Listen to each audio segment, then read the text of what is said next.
everyone, this is Egidio Nascimento. I'm with Life Wellness Azores, and today we have a very special guest with us. We have one of the owners of CW Azores, one of the top whale watching companies here on Pico Island, specifically in Madalena. Right across from us is the Madalena ferry terminal.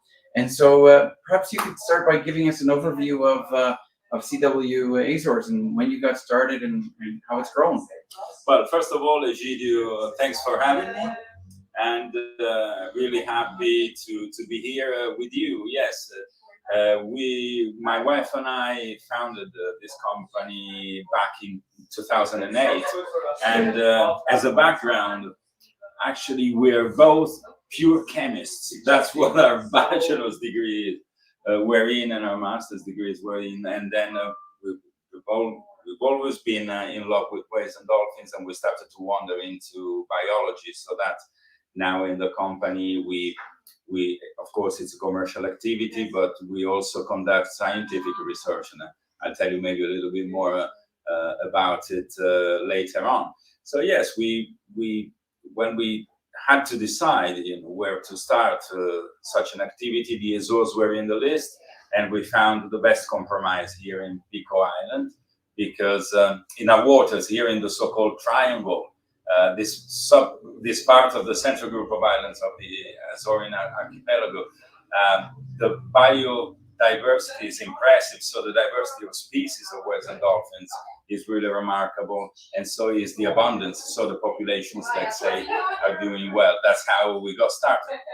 Very good. Maybe you can take us through some of the. Today we're going to focus on specifically whale watching, which, by the way, I had an opportunity to do earlier today. And it was just an amazing experience. Certainly recommend it. We had, I think, I lost track of whales. It was 8 to 10. It was actually specifically out here between Fayal, Pico, and Saint George. There was a little bit of a hot spot there, and they were just all around us. Amazing pictures. Saw some dolphins as well. So it's certainly a great spot. We're going to focus on the whale watching tour specifically, but before we do, perhaps you can just touch on some of the other packages that you offer. Yes, well, it's of course, people can join us for a single tour out at sea to see whales and dolphins, and that's our bread and butter. That's what we do daily. But since we also try to learn more about the animals, and we have some scientific research projects, we also have some special programs, and people join us for a week or sometimes 10 days in spring when the weather can be a little bit more tricky compared to the full summer. And so that in these packages there are multiple trips, whale watching trips that are included, but also lectures, presentations, so that people can really learn more about, in spring, for instance, about baleen whales, the biggest of all whales that migrate through the Azores. They breed south of the Azores in winter. By the summer, most of them are in places like Iceland, Norway, Eastern Greenland for the whales on this side, on the eastern side of the Atlantic, and on this, migration motorway, the Azores are like a snack bar for them. Yeah, so that's what they do here in spring. Very good. And so specifically today, we're going to dive into. Speaking of diving, we're going to go specifically into whales and the whale watching tour and some examples of species that you can see here in the waters. Perhaps you can walk us through some of these pictures. Yeah, well, we're starting off the biggest of all, the blue whale, the biggest animal ever to inhabit our planet. Actually, blue whales used to grow over 30 meters long, which is like 100 feet. And but it's now been decades we don't see blue whales that big because of the hunting, although it stopped in the 60s. But they're still huge animals. I mean, 27, 28 meters in the southern hemisphere and 25, 26 meters in the northern hemisphere. So this is a blue whale fluking up. Very good. So lifting the tail out of the water. This is a completely different animal. Like the symbol of the Azores, it's a sperm whale. And you will see other pictures also with the whole animal when they jump off the water. This is a detail of the single blowhole of a sperm whale, which is offset to the left, so that the blow of a sperm whale is pointed forward and to the left. Exactly. We actually saw quite a few of those today. Yes. Today was a day where there were social groups of sperm whales around. This is a humpback whale. I can say that easily because of this kind of knobs that it's got on the on the dorsal side of the head, and you also see that the two blowholes, because baleen whales have two blowholes, would be behind this very fleshy anatomical structure that you see, which is called the splash guard. They don't want any water to get into their nostrils. Yeah. This is now you see the blowholes, because this is the posterior part of the splash guard, and it's still two blowholes. This is a fin whale, another baleen whale that we can observe here in the Azores, especially in spring. Very impressive. And this is this is a picture I took a few years ago. It's a blue whale. Just out front. Yes, it's a blue whale, and it has those two rocks, kind of nicely framed by the flukes of the whale, and yeah, it's a blue whale. So for those that haven't been here, we're between those rocks are out here in the canal between Horta and Magdalena. Yes, called the Liège, the islets. Not all whales and dolphins are as big as a blue whale, but these are bottlenose dolphins, which are actually, the dolphins everyone knows about because of flipper or the several flippers. And here in the Azores, they're really particularly big. The biggest males can get to 3.8 meters, which is impressive. Yes, probably the biggest in the world.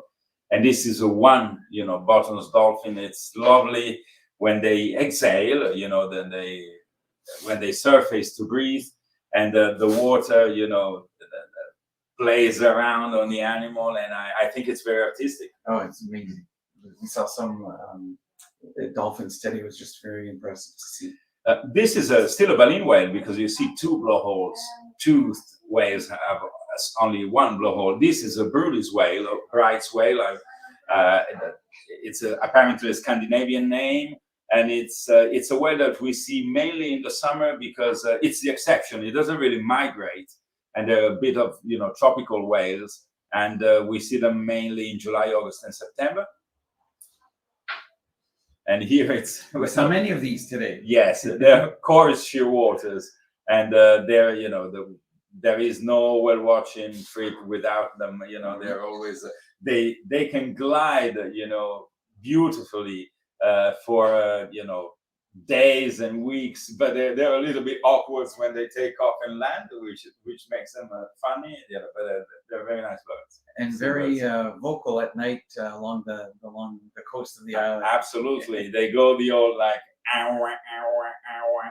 yeah. that would be the male, actually. Yes, that's probably one of the best impressions I've seen of yeah. Thanks for that, Egidio. These are mother and calf common dolphins. You can see because they have a little bit of yellow. It's like a horizontal 8 drawing on each side, the anterior part of which is yellow. And yeah, it's beautiful when they swim and they jump synchronously as they do mother and calf. It's really, really sweet. I was actually able to capture some, not out of the water just like this, but very nice coming out with Pico in the background, which made that picture even extra special. Yeah, this is a common term, actually. It's another bird that we see not all year round, but quite often here. They're smaller than chorus sheer waters, and but it's still, very, very nice companions of our whale watching trips. Mm-hmm. This is a common dolphin, again, and you see that they start actually exhaling while they're still under the water, and you have this artistic thing, with the surface tension of the water that creates this kind of artistic effect. And this is another common dolphin, an adult in this case.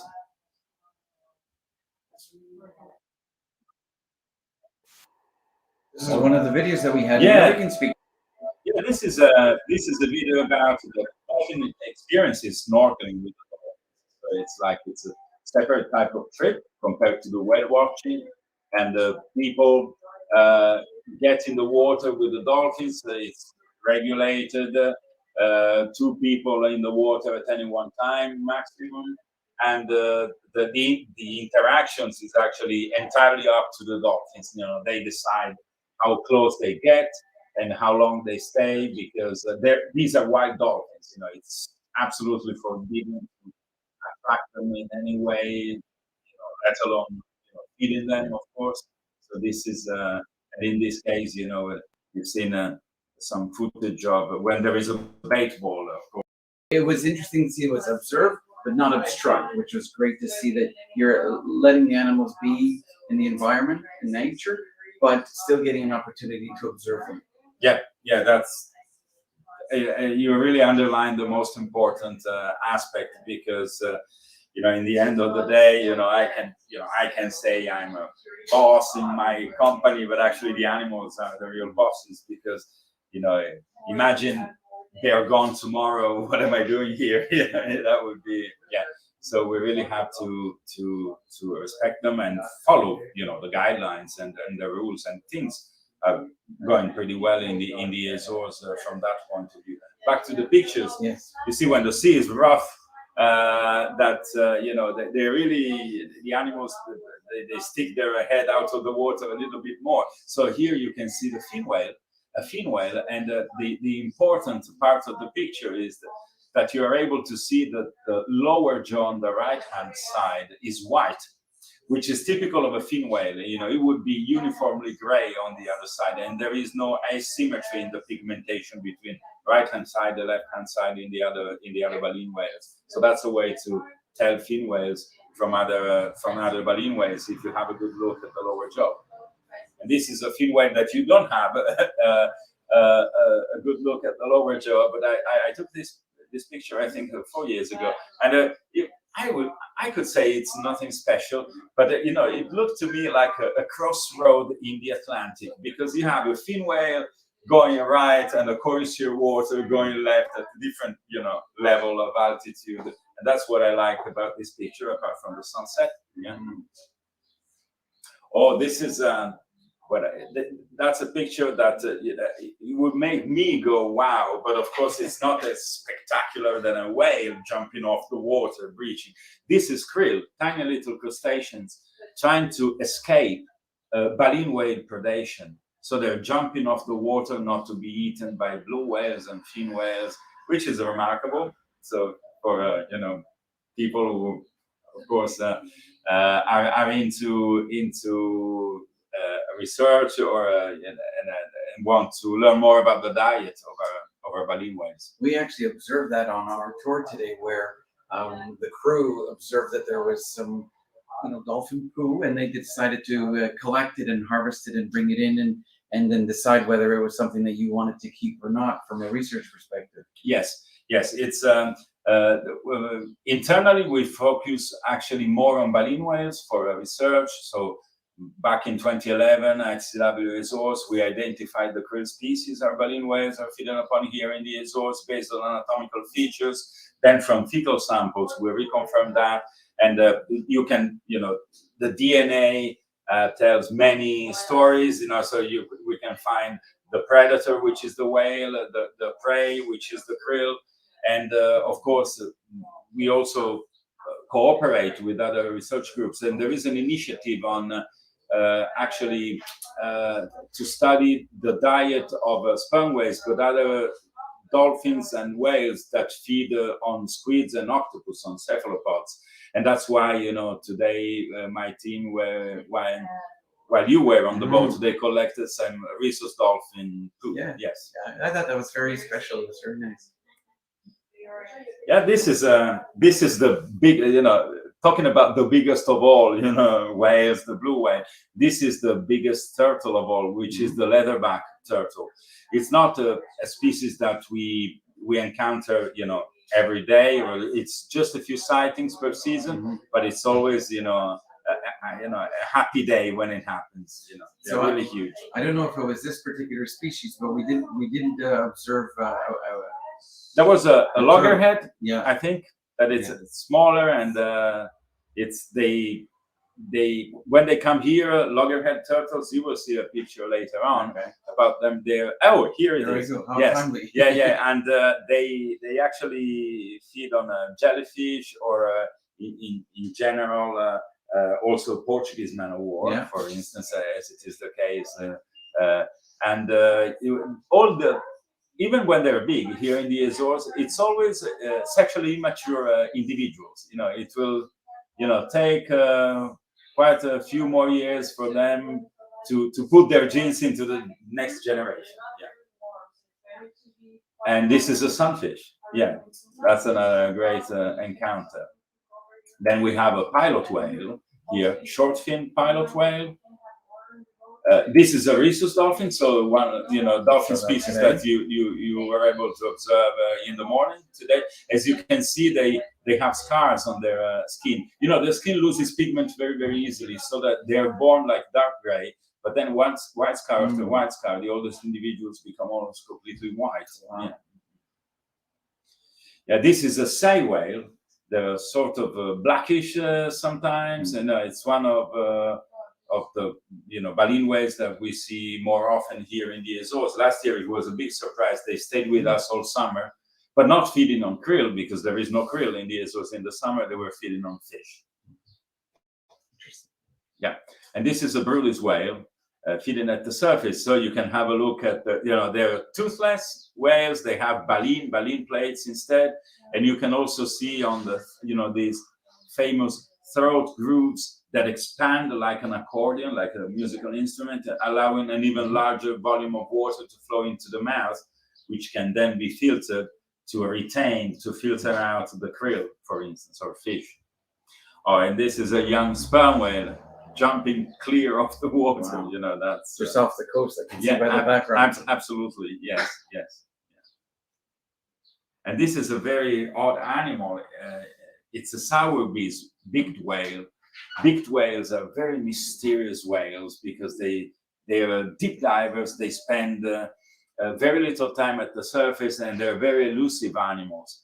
And so this is a great sighting, where half of its body is out of the water, so you can really see what they look like.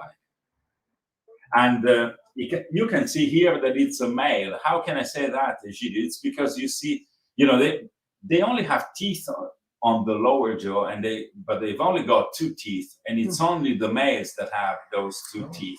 So this is definitely a male. They're non-functional. It's like a secondary sexual trait. Yeah. Well, this is a sperm whale that lost a little bit of pigment, making it a little bit of a cabeça branca, as they say in Portuguese, like a white head, and it's spy hopping. Whales and dolphins can see very well in the water and out of the water, and which is quite impressive. And these are 2 sperm whales actually spy hopping perpendicular to each other. So that makes it, the geometry is quite interesting. Yes. And this is a female sperm whale jumping off the water. And that's another, remarkable thing. And the thing about sperm whales, this is a tail. You can see that sperm whale actually pooed. You see a little bit of a brownish, the ocean stained brown a little bit. And they only do that at the surface because, of course, to conserve oxygen, all the periphery of the body is shut down while they're diving. And this is another tail. We saw some of these today, which was quite very nice. Since I was a kid, Egidio, I always had this dream, it will never come true, to have a shower, there, because it looks like a shower. That's the shower I would like to have. You might have to make it special order. Yeah, absolutely. Yeah. And once again, the tail of this is actually the biggest male sperm whale I've seen in my life. And that was just like a month ago. Yeah. And this is a young Atlantic spotted dolphin that they're not, they come around mid-June when the water temperature is a little bit higher. They're more tropical dolphins compared to the other species. And this is a striped dolphin. Yeah, they always. This is another young Atlantic spotted dolphin. As you can see, when they're very young, they still have no spots. Only the adults are spotted, and the older they are, the more heavily spotted they get. Oh, this is actually a once in a lifetime experience. We had April last year, in 2022, a white humpback. Wow. It's not like albino, it's leucistic, so it's not 100% white, And but it's yeah, and there was a famous one in the southern hemisphere around Australia, and that was called Migaloo, and now we have our northern hemisphere Migaloo. Yeah.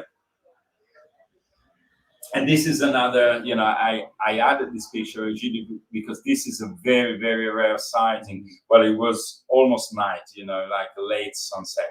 And this is a North Atlantic right whale. Imagine that we saw that we met this whale, a female, in January 2009, in 2009. And just to let you, to give you an idea how rare this sighting is, the previous confirmed sighting dated 1880, you know, and this is one of those whales. There are just about 350 left, and they're, you know, like critically endangered, especially their coastal whales, and they are subject to ship strikes, and it's which is it's a major concern. And this is a female that was never seen with a calf.